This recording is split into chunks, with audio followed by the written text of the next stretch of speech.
Hey there everyone, it's Ryan Frontline Animal Removal. Today I'm going to show you how I raccoon-proof a soffit. So first thing we're going to do is going to go up, take the trap down where I've caught 2 raccoons. And then I'm going to pull the soffit apart and take some measurements. And then I'll show what I do next after that. So let's go up the ladder.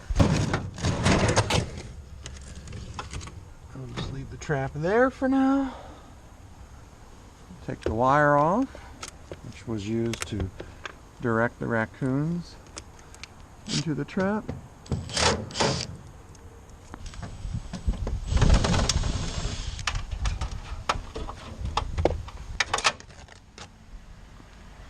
Now we need to pull this stuff down. So this right here is the previous attempt at keeping the raccoons out, and it clearly did not work.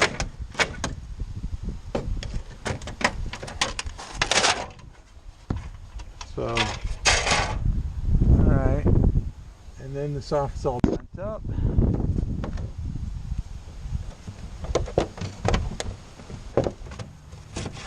Now what I'm doing now is I'm trying to loosen the soffit up with my pry bar. Pull it out.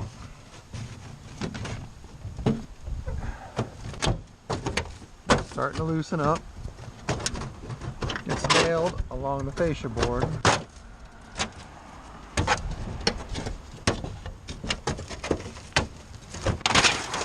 There it goes.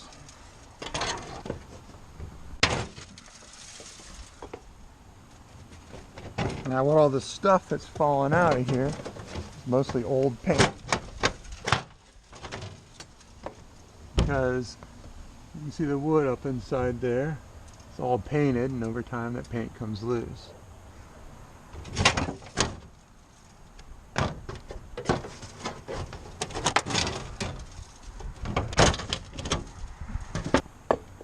And I think we'll take this last one out.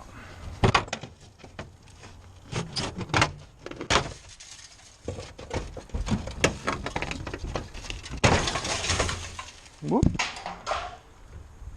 Okay. So we look up inside of here. It doesn't look too bad. Now we're going to measure. So we're going to measure this way. And we're going to measure this way.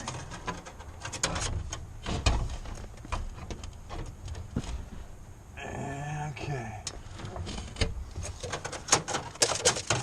Now, pull this camera off so you can get a good look. The idea is we're going to put a barrier up right here that the raccoons can't push up. Right there's the J channel that supports the soffit, and look how easy that is to push. And right there it's bent up. That's where the raccoons pop the soffit up. Then get your fascia board here, which is pretty strong. And usually the soffit's bent up there where that J channel rotates. But by putting a piece of plywood right above all this, it can't rotate up, and then we attach the soffit directly to the plywood. I'm not worried about this area here, the raccoons opening up, because when they're standing down here, you know, they don't have a lot of strength when they stretch out to reach up here. So they're not going to open here. But this area, when they're up on the roof, they have a lot of leverage against these shingles to push up. And that's what we're concerned about, is popping that soffit up. So the next step is I'm going to go down, now that I got my measurements, and I'm going to cut some wood, and then I'll show you how we install that. So hold on a moment. Okay, let's resume this fix for the raccoons. There's my piece of plywood sitting on the upper roof, and here's my pieces of wood that's going to act as a bracing for the material to go up here. So the first thing we got to do is mount our wood in here. I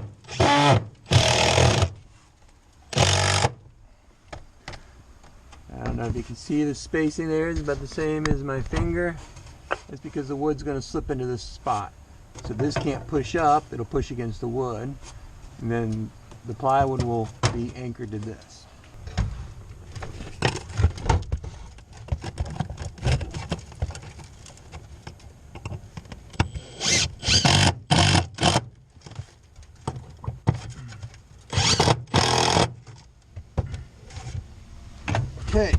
There's two.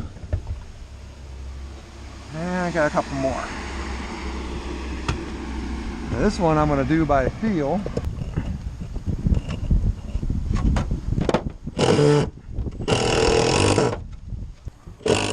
There, now it's tight enough.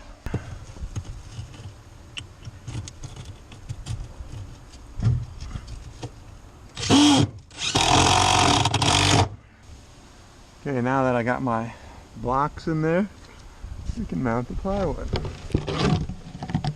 And now it fits in just fine.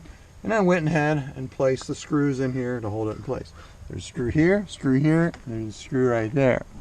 What this does, provides a very substantial barrier to prevent, you know, the fuzz balls from pushing this up.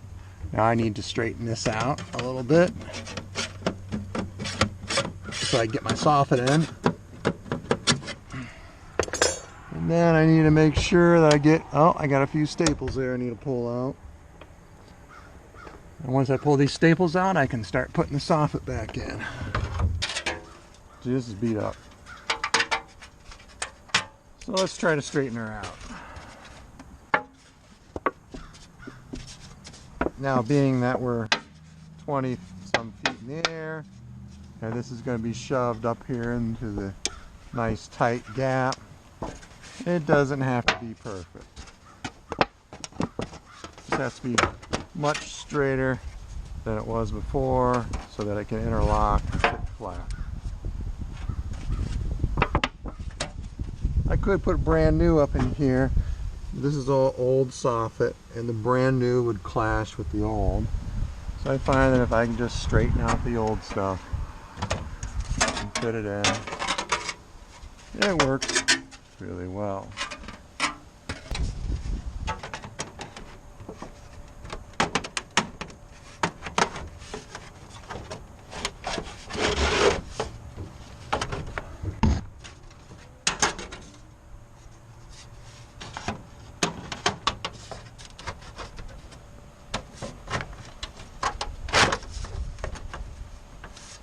Okay, I should be able to fit this.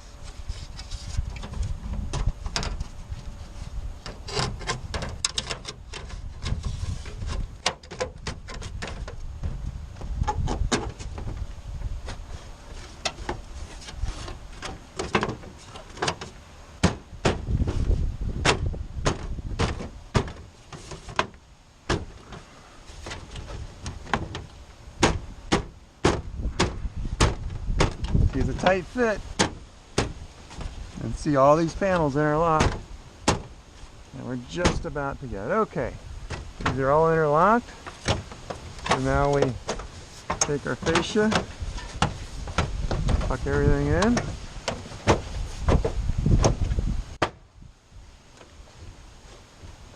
Okay.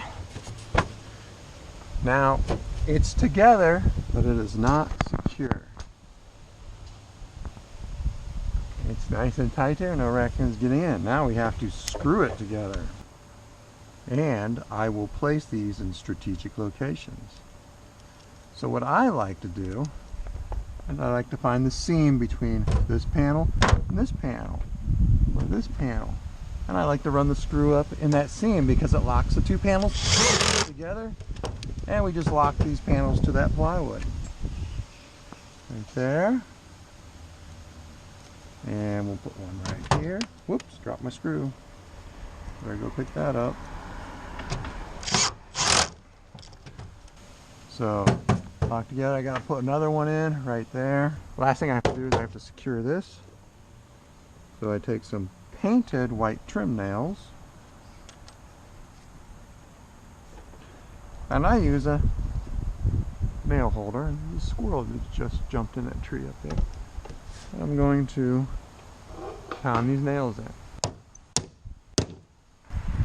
The nice thing with a bit holder is you're not going to miss the nail, you're not going to hit your fingers, and you're not going to mess up the trim. One more. So this is all been put together and secured. So if the raccoon were to tear out these soffit panels, there's a piece of plywood there. but he's not going to tear out the soffit panels because they are screwed to the plywood. And he can't push up here anymore because we put basically a barrier to prevent that J channel from rotating. So the soffit's sandwiched between this, the fascia board, between this and the fascia board. It ain't going anywhere. We got the plywood here. Plywood comes out down to about here, which is the maximum the raccoon can reach, and these all interlock, and he's not going to open it up here. So this area is raccoon proof, but that's all there is to it. So plywood up there, nice strong barrier, no more raccoons. Thank you.